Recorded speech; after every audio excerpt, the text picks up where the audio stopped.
Oh, sumagot na po si Bam Aquino. Pasok! Yes, ay Marshal Bonifacio para makauwi po siya sa Pilipinas nung nasa Boston siya. Oho, pero wala naman ho siyang confidential funds na... Aray!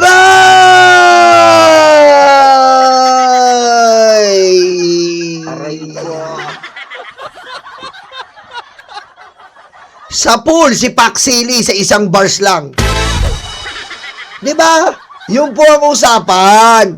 Wala pong confidential funds ang ating mga bayani. Yung mga alias pong ginamit ni Sara, kumubra po ng pera ng taong bayan. Pusang ina mo, Bobo Robin.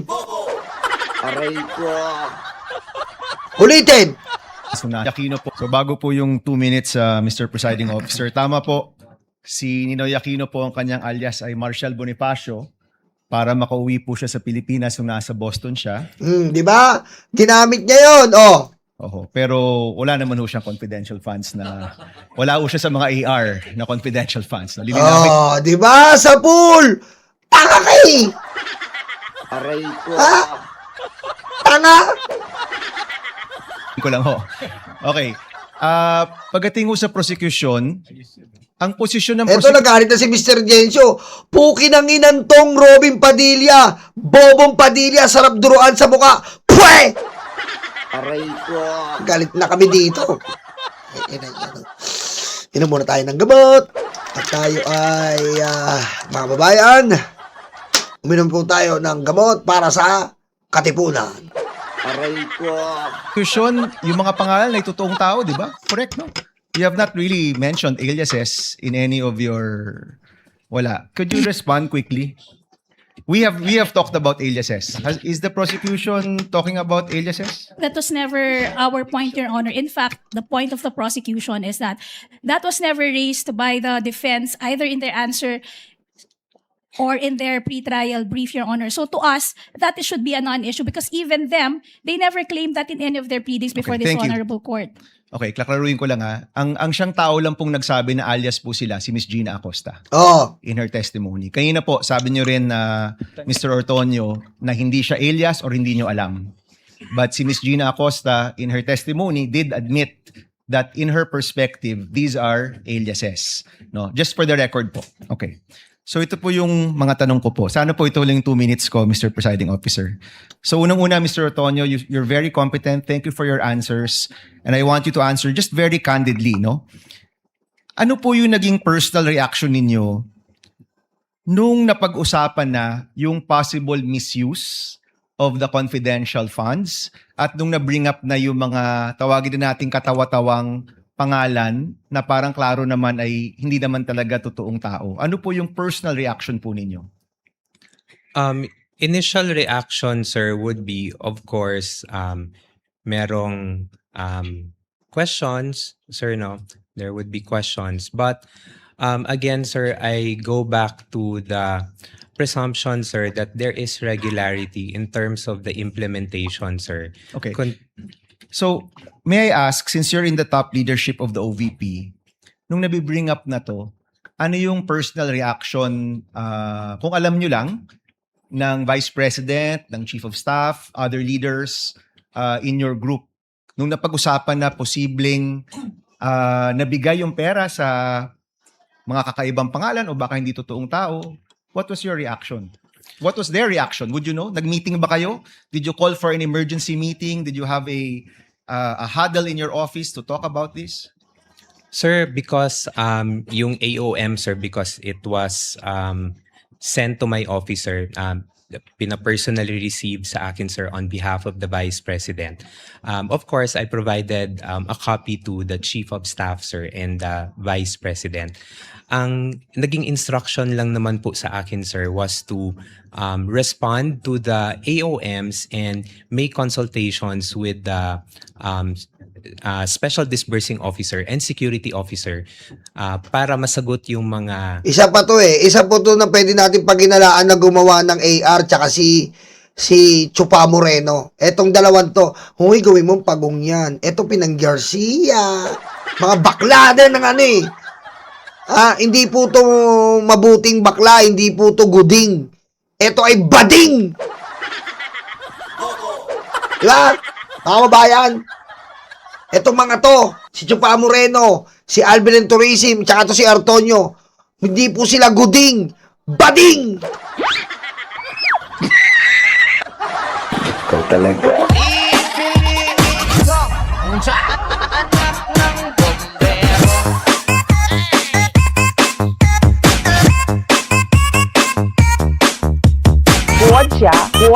Guo Jia, 出席习近平。 Eto tayo kay eto pinakamasamang mabuting magpakumbaba pero ito pinakamasamang baba. Aray ko. Kung saan, maliwanag na nakasaad good government lamang. Pero, nung nagsulat kayo, yung request ninyo sa DBM, noong 22 August ng 2022, ang sinabi na, dalawang bagay. Good governance plus conduct of official engagements and functional representation in international and domestic events. Bakit nagbago na siya? Samantalang dapat yung request talagang parehong-pareho dun sa PFP. Ma'am, I cannot specifically answer, ma'am, on kung bakit po good governance lang po yung nailagay doon because, again, ma'am, I was not hindi po ako part ng pag-craft nung physical nung Oo. PFP po, Hindi ka pa ma'am. kasali noon sa PFP, ganun ba yon? Yes, ma'am, I'm not part of the drafting of the PFP, Pero hindi ma'am. kayo nasabihan na hindi ito matching dun sa PFP, yung request na sinulat. There was no comment, ma'am, when we submitted it to the DBM, ma'am. Tapos, nung certification na, bala liquidation na to, nung 17 October 2023, nagbago na naman. Ang sinabi na naman, hindi good governance, hindi na conduct of official engagement, ang sabi na no untoward incident in the implementation of OVP programs. Bakit pa iba-iba yung wording maski sa certification? Again, ma'am, for the certification, ma'am, I cannot provide information, ma'am, because it was the security officer who handled it, Your Honor. Akala ko may supervisory and administrative power ka kasi nga assistant kayo ng vice presidente. Hindi ba nagre-report sa inyo yung mga security officer kahit papano? Kasi madadamay ka rin yan sa COA. Bakit pa iba-iba? From PFP to budget request to certification, hindi nagtutugma. First, ma'am, on the matter of the different wordings, ma'am, if I can recall, Your Honor, it was never raised also in the audit observation memo, ma'am. So it is something na we did not anymore look into when we were preparing the replies. And then for the second concern, ma'am, if the security officer is reporting to me, ma'am, unfortunately, ma'am, the security officer does not report to me. I only handle overall supervision for the Administrative and Financial Services and Strategy Management Office in relation. Kita mo? Tignan mo. Talagang iniiwas nila na sila chika ay talagang yung security officer na sila chika ay iniiwasan nila na sa kanila ay may kaugnayan. So parang pinapalabas nila na sila chika ang tanging. Ito po mga kababayan bigyan lang natin ng linaw. Kasi po mga kababayan, marami pong kuro-kuro na bakit daw hindi ipatawag sila chika. Mga kababayan, alam ko matatalino kayo. Bakit wala sa option na patawag sila chika? Kasi po sila chika, mga kababayan, ida-divert niya lang ang ibang way to. Ida-divert niya po to.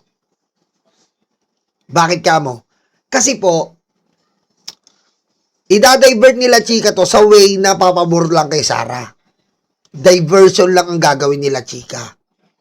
Ngayon, anong gagawin ng prosecution?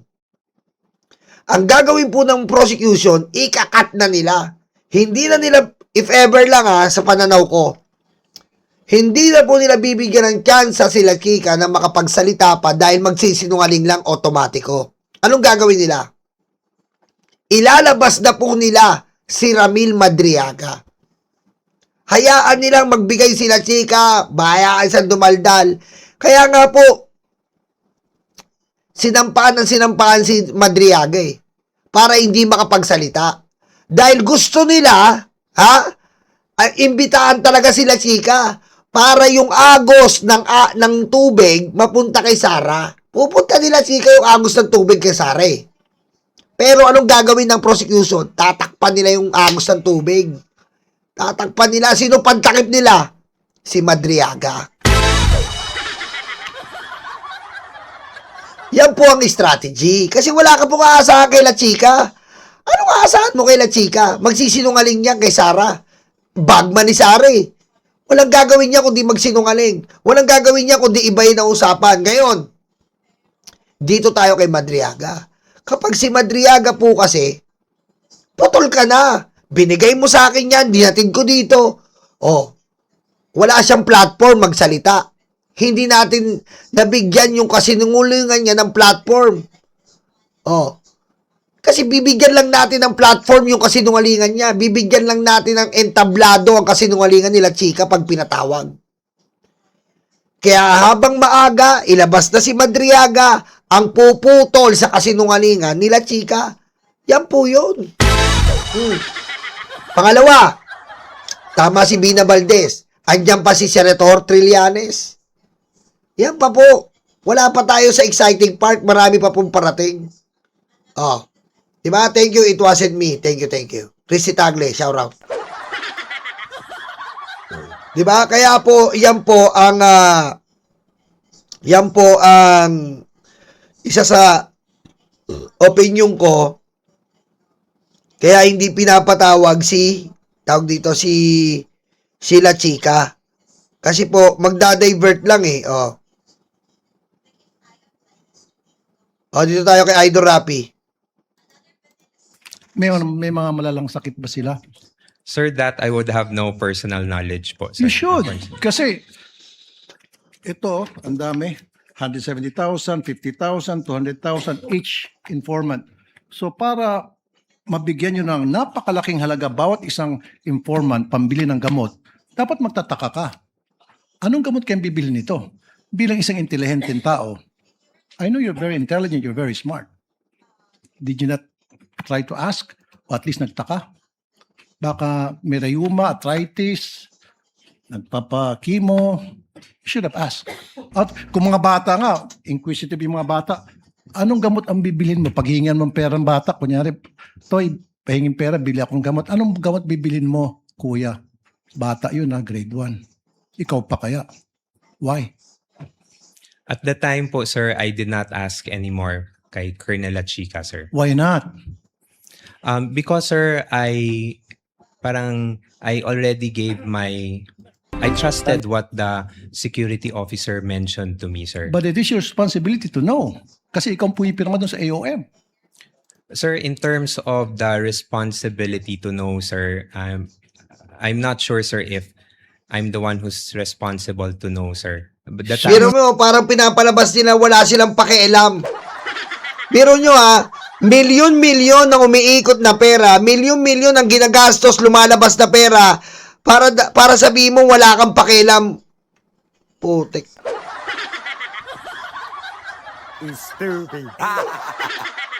Not sure. That means, ayoko nang gumamit ng pangsalita. It's unbelievable. It defies logic talaga, really, sir. You're not really making sense at all. Lie detector test, Idol Rapi. Ipa-lie detector test! Aray ko. Idol! Lie detector test! Odette! Chari! I-lie detector test! Aray ko. Yun na. Obre ba kayo kaya, Idol? I-lie detector test mo, Idol Rapi. Imbitahan mo! Imbitahan mo sa programa nga Rapid Tulpo yung action! Aray ko. Anyway, move on tayo. Yung, alam mo naman sa DOH, nagbibigay ng libreng gamot. Meron Yes, kayong mga medical assistance program. Yes, sir. Oh, ba't di nila kayo humingi sa DOH? Oo. By the hundreds of millions and billions, nag-expel lang dyan sa bodega ng DOH, natatapon lang. Sayang. So, dapat humingi na lang kayo sa DOH. Oo. Bigyan nyo lahat ng Informant yun ng kung anong klaseng gamot, libre pa. Nakalibre kayo. The wisdom behind how the confidential funds were implemented, sir, I cannot answer, sir, because again, sir, I'm not the Kita nyo, mga kababayan? Oh. Ganyan po tayo, mga kababayan. Irresponsible po. From Gina, Ortonio, Fajarda, Zulaika, irresponsible ang nilagay ni Sara, mga magnanakaw lang ang alam, pagdanakaw. Yan ba? Ganyan ba? Ang departamento, punong-puno ng pagdanakaw.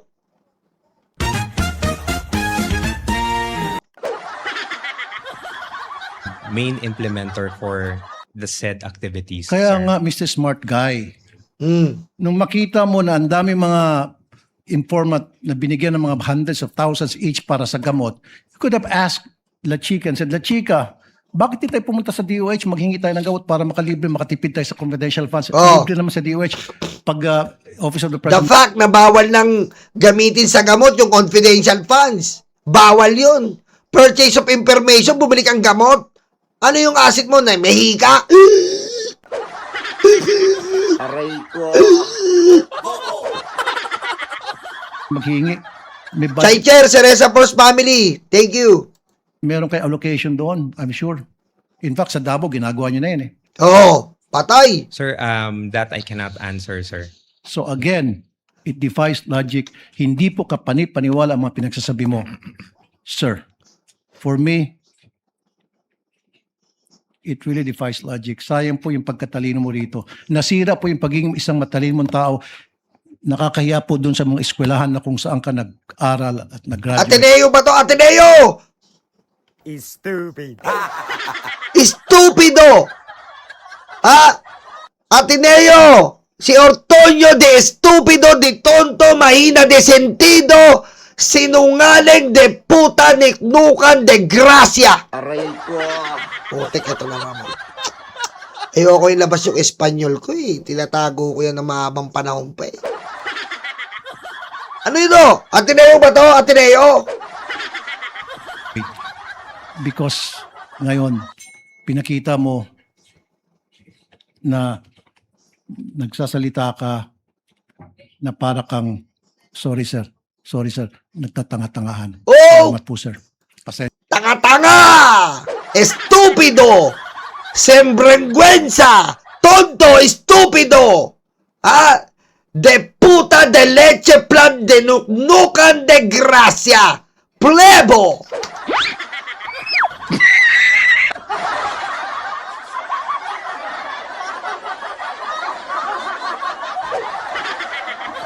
Galit na si Idol Rapi yan eh. Idol Rapi yan eh. That's my idol. Idol Rapi. Putik ka. Ortonio, salbay ka. Diba? Oh. Lie detector test to. Palaman to. Ipa-lie detector test mo, idol. Udot! Chari! Udot! Chari! Lie detector!